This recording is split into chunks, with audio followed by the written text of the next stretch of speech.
Hi friends, ఇవాళ మన రెసిపీలో rajma sweet corn curry చేసి చూపించబోతున్నాను. ముందుగా స్టవ్ ఆన్ చేసి గిన్నె పెట్టుకొని 5 స్పూన్లు ఆయిల్ పోసుకోవాలి. 1 స్పూన్ జీలకర్ర,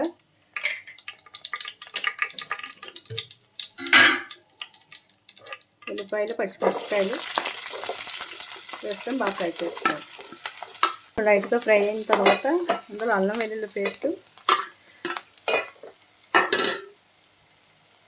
కరివేపాకు రెమ్మలు కూడా అందులో వేసుకోవాలి. ఆనియన్స్ ఫ్రై అయిపోయి అందులో కట్ చేసి పెట్టుకుని 2 టమాటాలు వేసుకొని బాగా కలిపి మూత పెట్టుకొని సిమ్లో అయితే మగ్గించుకోవాలి.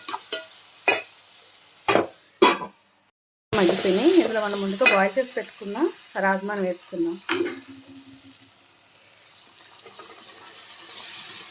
స్వీట్ కార్న్ కూడా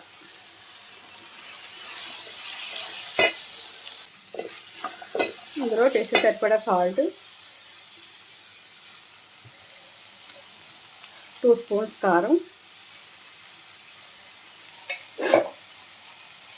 కొద్దిగా గరం మసాలా పౌడర్ వేసుకొని బాగా కలుపుకోవాలి.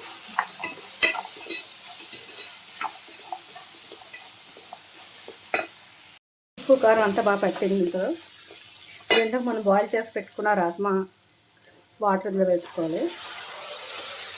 చాలిపోతే మరి కొంచెం ఇంకా వాటర్ వేసుకోవాలి, సరిపోతుంది. ఒక 5 మినిట్స్ సిమ్లో పెట్టి మూత పెట్టి ఉడికించుకోవాలి.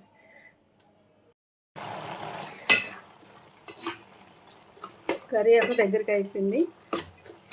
ఇది రోటీలోకైనా అన్నంలోకైనా చాలా బాగుంటుంది. మీకు కనుక రెసిపీ నచ్చినట్లయితే లైక్ చేయండి, సబ్స్క్రైబ్ చేసుకోండి.